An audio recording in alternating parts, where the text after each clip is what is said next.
morning, and welcome to Atheist Talk on KTNF AM 950, the progressive voice of Minnesota.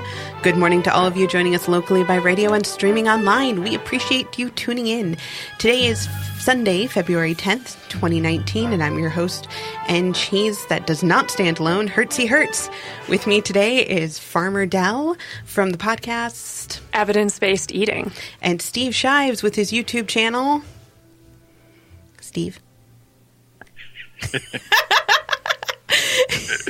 Easy to remember. Yeah. No, that's your YouTube channel, Steve Shives? Yeah, it's just my name now, yeah. All right, fine. Well, your YouTube channel, Steve Shives. This is an open conversation, and we welcome and encourage listener interaction with your phone call to 952-946-6205, your emails to radio@mnatheist.org, tweet us at atheisttalk, or check out our Facebook page, Atheist Talk. The phone number is only available when we are live, but you can always email, tweet, or comment whether we're live or listening to the podcast. Today, we're going to talk about Star Trek, probably some more sci-fi, and admittedly our pets. Because Dell and I have a very special connection with our pets because two of my cats I got from Farmer Dell. Yeah, 50% of your pets, yes. 50%. I am the crazy cat lady. So it's Farmer Dell. Steve, welcome and good morning to Atheist Talk. Good morning. Good morning. Yes, I totally planned this out, so where do we want to start? Or we could start with the weather, because the weather here is insane. Well, it was not very bad when I left my house, but it's almost an hour drive, and, the last, 15 miles, I was like, wait, we're having a blizzard? I did not know that when I left. I know. I thought that was supposed to happen, tomorrow. Well, get it over with early, I guess. I know. Fine. Well, no, because I have a car that needs to be towed. Oh. Yeah. I barely got into the parking lot here, I have to say. Yeah. At least getting out will be easier because it's down. Just make sure that you slow that down so that you don't, go skidding. I love winter. Yeah. I love living in Minnesota. Wait. Yep. That's sarcasm. Well... It does mean we don't have some of the stuff of other states. No hurricanes. There are no hurricanes, no earthquakes. That is true. That is very true. And Steve, you're out on the East Coast, right? Yeah, I'm in Maryland, so I feel really bad complaining about the weather to people in Minnesota. I feel like it was 19 this morning. 19! I feel like that's not, I don't really have anything there. It hits 19 degrees right now, and we're just score! Yeah, I'm excited. We don't need 19. a coat! Hilariously, my coat is in my car. I mean, it's not that bad out. It's above zero right now. It's great. Actually, I know. It's fine. It's totally fine. I've been wearing socks to bed. That's how cold it's been here to me. And I'm sure in Minnesota, I would be booking a flight somewhere else by now. That's so. Because Maryland winters are plenty for me. Yeah, but then you have hurricanes. Well, we sometimes we catch the edge of those, but we're usually, who knows what's going to happen in coming years thanks to climate change. It's going to be a wonderful adventure. But historically, we don't get too many hurricanes in my area. But yeah, I'm sure that might be about to change. Yay! Yay! I'll get to live through a hurricane. Well, at least it's live through. Yeah. Do you catch my subtle embedded optimism there? Yeah. I'm presuming I'll survive. Yeah. Admittedly, we do have tornadoes. Yeah, they're not. We're not in Tornado Alley. We're the edge. We're the edge of Tornado Alley. So it's not So that's actually, I know this is completely off topic, but it's an interesting question because I've been to your farm, Dell, and what is the plan for tornadoes? I don't have a plan for tornadoes. You're not going to get the cows in the basement. So actually a really weird thing about my place, which I didn't realize, is I'm actually not very far from a nuclear power plant. And I guess I knew that because you can see it, but I never paid attention until I had moved in. And in I think it's in the fall or November, you get a thing in the mail that's a calendar, but it also has everything you're supposed to do in the event of a nuclear disaster, including like the calendar is a sign on the back that says notified, because you're supposed to put it in your window so that people don't have to come in your house looking for you to tell you of the problem. But anyway, there's a whole thing, and I'm like, wow, I did not think about that when I moved in here, because we're like in the 5 to 7 mile fallout zone or whatever. So yeah, so in the event of a nuclear disaster with my cows, and this actually happened over in Fukushima, there was actually, that's a fairly agricultural part of Japan. You can't drink the milk from my cows. So what you're supposed to do is you're supposed to ship in food from elsewhere, because the food around you is contaminated, and you still are supposed to throw the milk away for a certain amount of time because the milk can be radioactive. Anyway, that would not be ideal. So. So that's what I think about when it comes to disasters. I'm not very worried about tornadoes, just nuclear explosions. Please tell me I'm not as long as it's not a radioactive tornado. Please tell me I'm not the only one thinking of Fallout, the video game. Mutated cows. Yeah. There's some interesting YouTube videos out there that got passed around the farming community after Fukushima of people, who they had to evacuate and like leave their animals, and then they come back and, they're all still chill because they gave them a bunch of food before they left, and they can't make money off it, but at least they're all still there. And yeah. Yeah, I guess that's one interesting part is just like, the animals will survive a lot of stuff. Yeah. Well, and anytime there's flooding, I guess in the agricultural community, a lot of stuff gets passed around because, like, we can't evacuate, or we can, but our animals can't. And so, like, what do you do? And, like, a lot of times there's not a lot to be done. You can just maybe open all the gates and they'll find high ground on their own and just cross your fingers. So it's it's a thing to worry about. It's a thing farmers have to worry about with natural disasters. All right. Well, let's actually get on to the topic that I was the one who went off topic. Let's go to the topic that we all agreed to talk about for 5 minutes. Secular Soup. Apparently, Maddie just messaged me. Secular Soup is tweeting a question, which is, what is everyone's favorite soup? What's everyone's favorite soup? Yes, if you guys don't mind, I'll go first. Go for it. Please. I am strange. I like fruit soup. It is a Norwegian, Scandinavian dish, kind of a dessert thing, and it's... What? We found this recipe when I was 5 years old. It is raisins, apricots, cherries, just all kinds of fruit put together into like this thing, and you simmer it, and there's some tapioca pudding. It's the only time I like tapioca pudding. I can't stand it outside of it. But it's like it's got some spices and cinnamon and stuff. It's really good. It looks gross. It looks really, really bad. But when you try it, you're like, oh, that's good. That's good. So yes, that was the thing I grew up with, which I should make again. I should make a big batch for people's. I would try it. Dell is looking very nervous.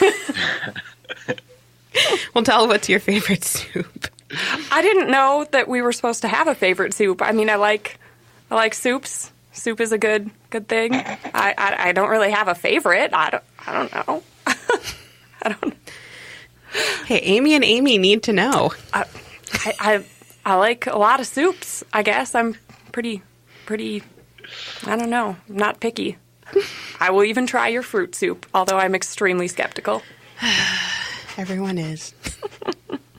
Steve, how about you? I'm in awe of that political answer. I like soup. Soup is good. My favorite right now is probably my wife makes this lentil soup that is like lentils and vegetable stock and just like carrots and celery and stuff like that, and then you blend it very lightly so it has a slightly sort of chunky pureed quality to it, but it's not like all the way liquefied. Yeah. And it is just the best thing in the world. Throw a little salt and pepper on it and maybe a little dollop of sour cream. Oh, it's the best thing in the world. So that's my favorite soup. Now we're all hungry. Yeah, I haven't eaten breakfast yet. I was about to say it's about time for second breakfast. I always have breakfast before I milk the cows and after I milk the cows. It's very important. Favorite breakfast soup? Anybody? No? Is there such a thing? Yeah, I have no idea. Yeah, I was going to say, I don't think there is such a thing as breakfast soup. Hertzey, is your soup supposed to be a dessert? Yeah, it's kind of, it's more of a dessert kind of thing. Okay. Yeah. Or snack. Because I've never really heard of like a dessert soup, but that's a dessert soup, so. Yeah, I have heard of strawberry soup, which is usually served cold, strawberries, yogurt, that kind. Where do you find these things? Actually, the strawberry soup is another one from like super long ago. I got this cookbook when I was a kid, when I was like 6 years old, and I made tuna melts and I made fruit soup for family for dinner when I was super little with, of course, mom's supervision. All right. Adorable. Yeah, I've always loved cooking. I love cooking. It's just so much fun. I like cooking. I mean, I do the cooking in our house, I guess. Growing up, my dad did all the cooking in our house, so yeah, he was just much better at it. There's an interesting time because there's the time where mom did a bunch of the cooking and then she went back to school, and so then dad took over a lot of that stuff. So yeah, he really mastered the grill during that time. It was really good. So Steve, who does the cooking at your home? Well, my wife usually makes the soup. That's her area. And I usually cook breakfast. And other times we kind of switch off. I like cooking to the extent that I can do it. I'm not super great at it, or I don't have a very broad skill set. But to the extent that I'm able to do it, I really enjoy it. And I do it. I guess I do it a lot. Yeah. All right. Well, come on. Welcome, or stay with us through the break where maybe we might even get to Star Trek. You're listening to Atheist Talk.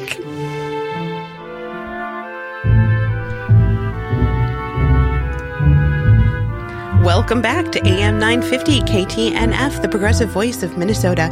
You're tuned into Atheist Talk, and I'm your host, Hertzey Hertz, talking with Farmer Dell and Steve Shives about Star Trek, pets, and stuff. Atheist Talk is produced with funding from Minnesota Atheists and Cucumbers Restaurant in Edina, Minnesota. Please consider visiting our sponsors, and if you do, let them know you appreciate their support of Atheist Talk, and with Cucumbers, their soup. If you would like to advertise on the program and help keep us on the air, please contact us at radio@mnatheist.org. As for the here and now, if you'd like to get involved in the conversation with Dell and Steve Shives and I this morning, you can call us at 952-946-6205. Email us at radio@mnatheist.org, tweet us at Atheist Talk, or check out our Facebook page, Atheist Talk. I always have to slow down when I do the phone number, because my mom has told me a couple of times, she's like, Hertzey, you need to slow down. I talk too fast. All right. So we're going to start with another what's your favorite who, and it's more of a who is your captain. Dell? Oh, definitely Janeway. Absolutely. All right, Steve. Oh, Cisco. Cisco, that's good. Cisco. Ones. And we're just going to keep going back because, admittedly, my captain is Picard. Oh. I am such a rules follower that I fully admit Picard is who I would end up being.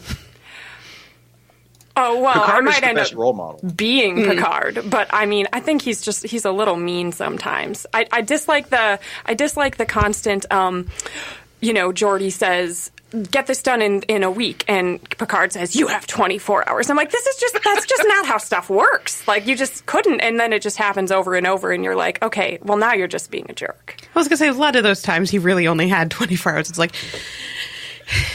We'll be dead in 24 hours. That's how long you have. Normally, this takes a week. We don't have a week. We really don't have a week.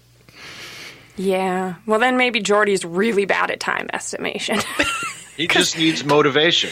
Is that what it is? Yeah. So maybe Captain Picard knows that Geordi's always going to, put 5 times the time on it, and he's just like, no, I know you're better than that. Don't be lazy. Geordi, you're such a slacker. Come on. Right. Like, you don't need sleep. I was going to say Picard pushes people, but I mean, he pushes them to find alternative ways of doing things. Yeah.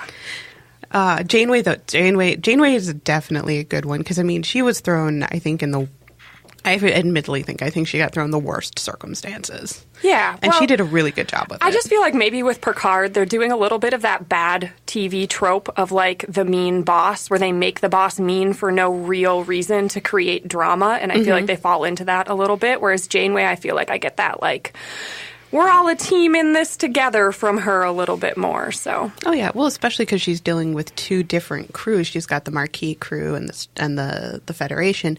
And for those who don't know Star Trek, the Federation is kind of the what Star Trek has been following. That organization is very, very rigid. Takes a lot of its. It's like the military, basically. It's like in the Navy specifically. It's very much the Navy in space. Whereas the Maquis is a group of people who.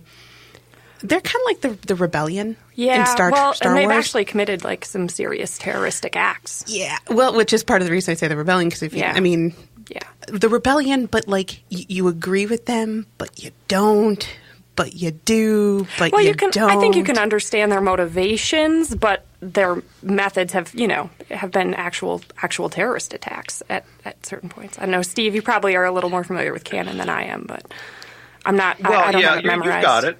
You've got it pretty right. I mean, the thing about the Maquis is that, when I was a kid and I watched the show, I was like, oh, yeah, so they're the bad guys. But watching it now, it's like, their methods are sometimes questionable, but they kind of have a point, because the whole reason the Maquis were created was because their homes were given to a hostile government through a treaty, and they were basically told they had to pick up and leave. And they were like, but we don't want to leave. We didn't choose. We want to live here. And, it was sort of, they felt like they had no choice but to rebel. So Star Trek, just one second. So Star Trek gets a lot of its influence from current political events, which is one thing I've loved about the show. It's that they hit a lot of that stuff head on. I wonder if the Maquis and the Bajoran and the Cardassians kind of had a Israeli-Pakistan part with it. Like a nod to Middle Eastern conflict. Yeah. Yeah. I don't know. I would think. Just a thought. I mean, they could be wrong. It could be something like, now we look at it and go, that's relatively similar. I think the cool thing about it is you can read it a couple of different ways. Like, I think on Deep Space Nine with the Bajoran Cardassian occupation thing, I mean, I think you can look at that as they're commenting on the Israeli-Palestinian situation, and they're also, I think, commenting on it's a reference to World War II and the Nazis, because I think the Cardassians, to me, especially when I watch the show now, like they're trying pretty hard to tell us the Cardassians are the Nazis. Yeah, it's a fascist government. They have basically, subjugated the Bajarans for decades and mistreated them horribly and, committed what is arguably a form of genocide against them. And it's like, okay, I think I get this, So Del, you had a thought before I went into that. Well, I was going to ask, so the Maquis came into the storyline, I think, late in DS9. Is that correct? They were never in Next Gen? No, they were in Next Gen. They? Yeah, they were in Next Gen at the very end. They were in Next Gen. Yeah, when Deep Space Nine and Next Gen still overlapped. Yeah, because Ensign Ro was the first, because that's when they started bringing in Ensign Ro. They started bringing in the Bajoran conflict, which I think is then when they entered into Deep Space Nine. So it's almost like they like set it all up for this long, continuous storyline. Yeah, yeah. And so what happened was there were colonists, humans and other species, right? And or was it just because there were non-humans that were part of the Maquis. Yeah. Oh yeah. Yeah, because what's it, Bel Torres? She was B'Elanna. Oh my gosh, yeah. B'Elanna was half Klingon, right? And weren't there? Well, I remember that the actor that plays Tuvok was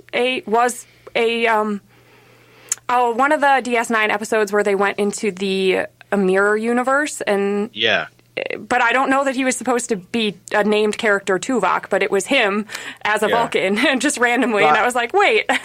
Yeah, I think that was supposed to be Tuvok. Was it supposed to be Tuvok? Because Tuvok was undercover in the Maquis Oh, yeah, at that's the beginning of Voyager. That's how he got. Yeah, that's how he got. That's what involved. I couldn't remember. Yeah. So interestingly, just with the age that I am, I watched Voyager on TV as it came out new, but not like the first season. So I like fell in love with all the characters without knowing who was Maquis and who wasn't. And then only when I went back and watched the originals like on Netflix a few years ago did I actually watch the first season and see how it all developed. So my headcanon is a little unclear on that. It happens. And I also never watched DS9 until I had Netflix because it was syndicated when I was a kid. Yeah. And so was Next Gen, and I loved Next Gen, but DS9 does not work very well syndicated. And I was just like, why do I care about these people? This is silly. So, I think but now I'm in love because it works great on Netflix. Okay, so Lisa looks great on Netflix. It does. But stay with us through the break where we'll be talking more about Star Trek. We'll probably go into Star Wars because admittedly I'm a huge Star Wars fan, and other subjects.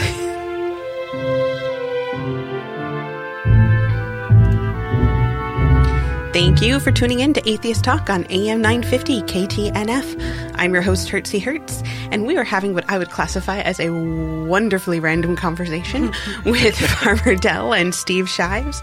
If you'd like to get involved with the conversation with Dell, Steve, and I this morning, you can call us at 952-946-6205. Email us at radio@mnatheist.org, tweet us at Atheist Talk, or check out the Facebook page. Lo and behold, named Atheist Talk. I do have a little bit of house keeping. I want to note our group of dedicated volunteers and the generous donations of you, our listeners. You'll help keep Atheist Talk on the air and in podcast form. I don't have a donor of the week today, but thank you so much for your donations. And if you would like to consider doing a donation, you can do so at our Radio Fund page, or at our Patreon, where you can get extended interviews at www.patreon.com/atheisttalk. Minnesota Atheist is a 501c3 tax-deductible organization, and we cannot do the show without you, and we deeply appreciate your support. Music for Minnesota Atheist is by composer and member Brent Michael Davis and is used with permission. Please note, all opinions are of the guest and the host only and do not necessarily reflect those of Minnesota Atheist organization, especially when it comes to soup. Are you saying that Minnesota Atheist does not have like an established favorite captain? Like, I don't think. Yeah, what about that? I don't think we have a favorite captain either. The board would have to vote on this. Yeah, it's an important thing. And as a board member, I can put this on our agenda. I think you need to settle this. This is important. I will give a little background on our board. There are sometimes things that come up that are just completely randomly wonderful, like who's our favorite captain and such. And I love our board. I love working with them. But let's get back to our conversation. I have a question, if you don't mind. Put us on a related but possibly a tangent. So go for it. Have you folks watched The Orville? I want to. I want to so bad because I've heard so many good things about it. Steve, I think, did you maybe put up some videos related to this recently? I thought maybe I saw that somewhere. Yeah, well, I did a video about the Orville after its first season, or a little bit midway through its first season. I haven't done anything about it recently, but I've been watching the new season so far. I think I haven't seen the most recent episode that aired me either. This week, but other than that, I'm up to date on it. Yeah, I think my dad watched an episode or two, and he loved it because he's like, it's Star Trek, but some of the stuff is just the normal everyday stuff that you don't think about. Like, we should have donuts. Yeah, I think it does really well because it's not trying to be a drama. It's not trying to take itself seriously. I don't know. My husband was kind of the opinion that if they actually leaned into being a comedy just a little bit more, they'd actually be better. Like, they're working a little bit. He thought, you kind of have to pick if you're going to be a comedy or be serious. But overall, I think it's really well done. And I think they've handled some of the central themes of Star Trek better than Star Trek does sometimes, like, just like moral relativism and stuff. They've actually managed to handle it almost a little bit better by the end of the episode, I don't know. Is it on Netflix? Tell me it's on Netflix. Or Hulu. Hulu. I can do Hulu. Yeah, I watch Hulu. It on Hulu. I can do Hulu. I had kind of the same problem you said you described your husband having with it, and where in the early episodes where it felt like it was trying to be two things and it couldn't decide which one it wanted to be. But I think since about toward the end of the first season and so far all through the second season, I feel like it's really relaxed and kind of settled down. Yeah. And I like the way you sort of described it as it's mostly a drama, but it doesn't take itself seriously. So it can have those sort of goofy moments, but it doesn't try too hard to be like, okay, now we're going to do something funny. Now there will be jokes. Right. It just, and I feel like it's working really, really well this season so far. I really enjoy it. One thing I actually really love about not love, but one thing that does make me laugh about shows and such is so many times the first season is very rocky. Yeah. And people are always like, Yeah. oh, the first season sucked. I'm like, well, the first season is almost always going to suck. You have a whole bunch of actors who have not worked together for very long. Everyone's trying to figure out what's going on. Just wait it out. Yeah. I think the only one that didn't have as much problems with that, oddly enough, was Firefly. They seem to gel really well together. Mm-hmm. Mm-hmm. It's been a long time since I saw Firefly, but I have. Well, and in my experience, I think if tastes differ, obviously, but if you go back and you watch the first season again, because the Star Trek shows have that reputation, at least the post classic Trek shows have that reputation, where it's like, oh, the first season is but I've gone back and watched them all again recently, just in the last couple years, and even though like the first season of Next Generation I think is still pretty weak, but it's not nearly as bad as I remember it being. And the first season of Deep Space Nine I always remembered as being kind of weak too, but when I watched it again, I actually really liked it. I thought it was a very strong first season. So it can kind of depend on where you're approaching it from. And I remember the first shows of Deep Space Nine and watching it because my whole family is pretty much Trekkers. And so I remember watching it and thinking it just seemed to sail. And again, I was pretty young. I think I was like 11 or something. But to me, it sailed really well. It flowed. Mm-hmm. Mm-hmm.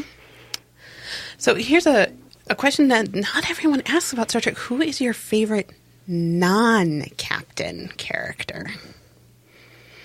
I mean, I could get more specific, but like, who's your favorite doctor? But like, go position to position. Yeah, I don't know if we want to do that. But so many times we talk about the captains and such, but there's a plethora of characters who are wonderful in those shows. So who's your favorite non-captain character?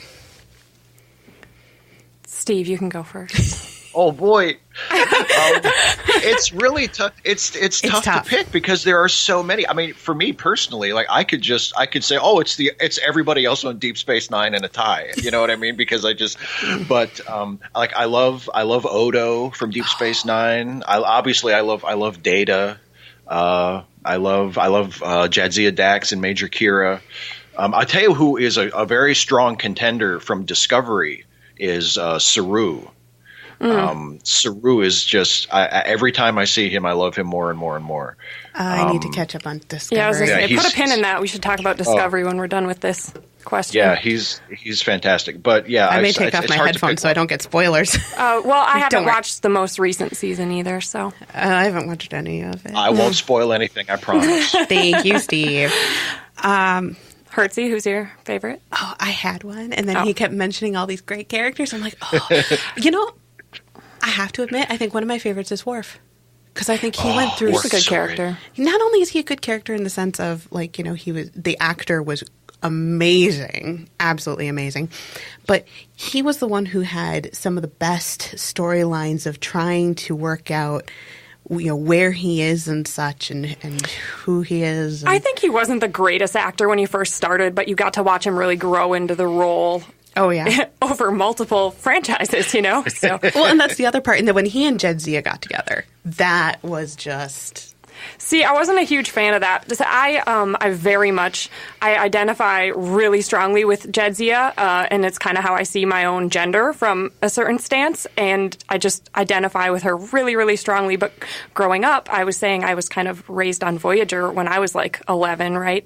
I actually identified so strongly with 7 of 9, which is interesting because I feel like she's a lot of people's least favorite character. But she was sort of misunderstood and all of that, and I just really identified with her strongly, and she was kind of my absolute favorite. I think 7 of 9 had a great actress, great storyline. The problem isn't the character. The problem is what they tried to do with the character as production, as putting her in the skin tight suits and such. And I was kind of like, just put her in a uniform, or just put her in something a little more normal, because we don't. Yeah. This is taking away from innocence. It's actually distracting from the storyline, and it's certainly a strong enough character. Yeah, well, and that's why I think people are annoyed by her, But as a kid, we just had a lot of really similar personality traits and similar struggles, and so I was just like, yeah, she's great. I'm just like her. And again, wonderful character. Yeah. So you were not a fan of the Jadzia Worf? I don't know. I'm just... See, the problem is I had to watch Worf. So Worf with was it Kalar? Help me out, Steve. Was that her name? Kalar, yeah. Kalar, okay. Kalar, which only appeared in maybe 3 episodes, but as a supporting character was the best. I think almost she was great. I think almost universally everyone loves that character, and it was the worst decision to do that. Yeah. Then he went into a love thing with Deanna Troi, and that one just always made me go, what? Yeah, that was weird. Felt very random. Yeah. It was just we need you to get together with someone. Yeah. We don't know what else to do. Yeah, it was very odd. And so when he went with Jadzia, it was going again to that kind of someone who mirrored Kalar a little bit, in the sense of just being that strong and independent and such, and not taking a shit. Sorry, Sam. That's what the dump button's for. Sorry, I lost my train of thought there. I was going to say, so it's not that I'm opposed to the Jadzia Worf relationship. I'm just generally a person that. When I really fall in love with a character on the screen, whenever they get together with anybody, I'm just like, oh, dang it, this was much more fun beforehand. And I just think that's a weird personality trait that I have. So I can work with. So here's another question. Who's your favorite supporting character? Not on the main cast or whatever, but just kind of somebody who showed up every so often. Kalar is obviously, like I said, kind of a universal favorite, so we'll just put her aside for a moment.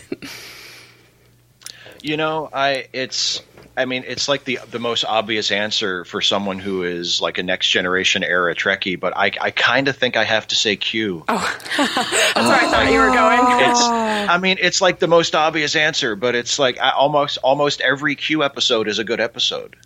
Whenever he shows up, it's oh, this is going to be a good episode. And his interaction with Picard is so funny. There's that scene, I forget which one it is. I think it's there's an episode where there's a girl on the ship who is half Q or something, and Q has come to take her back. And Picard gives Q this big speech about how, the Q don't have a moral center and she should be allowed to choose for herself. And Q kind of takes a beat and looks at him, and then he says, Jean-Luc, sometimes I think the only reason I come here is to listen to these delightful speeches of yours. And it's just perfect. So I think I got to say Q. And how do you feel about Q and Janeway? I'm not a fan of Q's Voyager appearances, except for the first one. I think his first Voyager episode is really strong. But other than that, I think it's diminishing returns from there on out. I like to think that Q also makes an appearance in My Little Pony, because John Delancey actually does voice a character in My Little Pony who is a chaos being. Oh, that's funny. And so it's one of those, I'm just yeah, that's just Q. That's just Q. You're just Q here. You just credit you as Q. Yeah. I can't remember the character's name. I'm sure Billy tweeted at me. But Maddie, by the way, has mentioned that on Twitter, Picard is winning in the favorite category. Janeway is a strong second. Oh, okay. Well, we'll see how that goes. Steve, Cisco's behind. You got to find some friends to tweet at the show. Where are my Cisco people at? He was the emissary of the prophets. Yeah. The way DS9 handles religion is really interesting, too, since this is an atheist show. That is true. We should probably talk about that. But we're going to have to talk about that after the break. So please stay with us, and thank you for tuning in to Atheist Talk on AM 950 KTNF.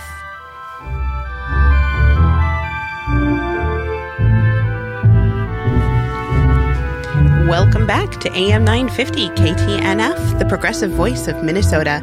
You're tuned in to Atheist Talk, and I'm your host, Hertzey Hertz, in studio with Farmer Dell and our live long and prosper guest, Steve Shives. And this is our final segment with Dell and Steve, which makes me very sad because this has been a great conversation. And if you're curious about Minnesota Atheists, you can check us out at the Minnesota Atheist website. We have previous episodes, articles, book reviews, and you can peruse the calendar of upcoming events. You can also sign up for the Atheist Weekly email, which will give you links to upcoming events. We always have a ton of activities going all around the Twin Cities and outlying suburbs. For example, in April, we have our Dinner with the Board with a mouth-watering menu, and also a great chance to meet and talk with board members. If you enjoy the show and all that Minnesota Atheists has to offer, consider becoming a member of Minnesota Atheists. While you're on the website, membership has great perks. Check out the hows and the whys on the website. And now, back to our conversation with Farmer Dell and Steve Shives. Yeah, so I was just going to say, individual episodes of Star Trek handle religion usually from a perspective of we landed on this planet and they have a religion and what do we do now? Or the classic, we've landed and now they saw us and they think we are gods, which even the Orville did real recently.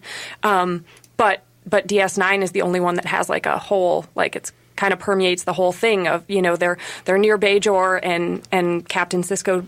They think Captain Sisko is basically their messiah. And so it's a constant issue that they have to grapple with. And so religion becomes a really big part of that whole show. And isn't that something that Sisko himself has to grapple with too sometimes? Steve, since you're the expert on Sisko. Yeah, well, I think that's a big part of Sisko. What ends up being Sisko's character arc is that he starts out being very reluctant and very ambivalent toward that role, and then gradually he comes to accept it, and it becomes a really major part of who he is. So yeah, definitely.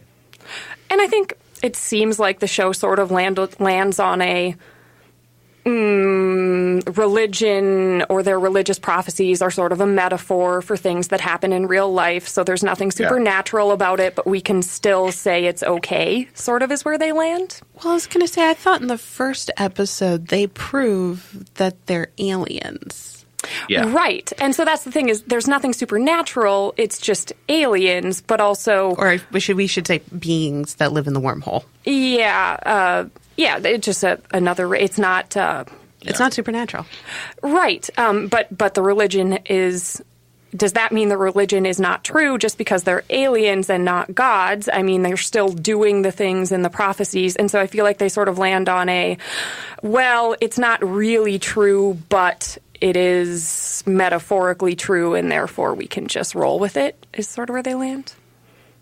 Thoughts? Yeah, there's a really good episode in Deep Space Nine's first season that I actually used as the basis for one of my YouTube videos about where there's a conflict between whether or not they should teach the Bajoran religion in the station, the space station's school, and it really dives into that science versus religion conflict where the teacher is I will teach the students the facts about the wormhole and the wormhole beings, but if they want to learn the Bajoran religion, they'll have to learn that at church. Well, I'm not going to teach that here.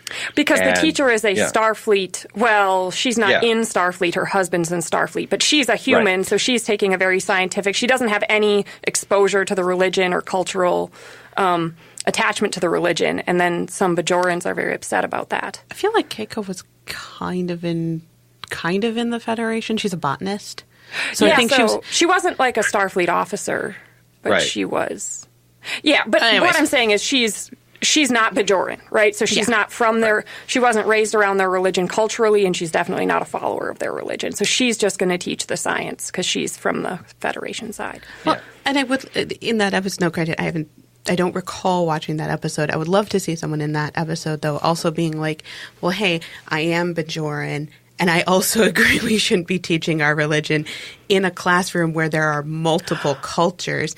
Because there are people, because it's a similar to the thing where there are people who are Christian who look and go, well, no, my religion should not be taught in a school where there's multiple cultures because I don't want any religion being taught in a public school. That's not the point. Steve, where did Kira land on that? Kira was wasn't she kind of the one that we follow? Like, she originally was on the side of the Bajoran religion and then sort of thought about it harder, right? Okay. Yeah, she kind of went back and forth, where she saw Keiko's side of it, but then she also saw the religion side of it because that was her religion, and she was like, well, what's wrong with teaching them the religion? And yeah, I think eventually she kind of landed on Keiko's side of it, though. Okay. Yeah, and just generally what they did throughout the story arc, and how I kind of liked how Kira never just like dropped her religion just because she saw all the scientific side of it. Not because it wouldn't be great to see everybody be like, all right, well, they're actually aliens. We don't believe in supernatural stuff anymore. But just because it seems a little more realistic. I think that's more what we can hope for in the real world, is like people continuing to act rationally even though they don't actually want to drop all of their religious baggage. I just think it's a little bit more realistic, I guess, even though it's not exactly the feel-good ending that an atheist would hope for. My hope is that it just kind of peters out. Yeah. Because there are people, like, I grew up Catholic, and, I did like some of the ritualish parts of stuff, or even just the songs. I was recently at a Catholic wedding or funeral, and that is too totally hard to tell the difference. Right? In the Catholic Church, admittedly, to a point. I'm not gonna lie. Yeah, because it's basically a mass with then this other thing that they toss in for like 10 minutes with a different homily. It's just a different homily. Yes. But there were some of the songs and stuff that that I grew up with, and so I could see that idea of bringing these traditions, but also just realizing that there's nothing there. Mm-hmm. Mm-hmm. Yeah. So the very last episode of DS9 it is Sisko fulfilling Bajoran prophecy, right, Steve? Yes. Yeah. He is taken into the wormhole to be with the prophets. Yeah, which is so you kind of wonder. Oh, you were talking about religion petering out, Hertzey. So you kind of wonder. Okay, so once the prophecy is fulfilled, does the Bajoran religion peter out a little bit? But they don't really address that.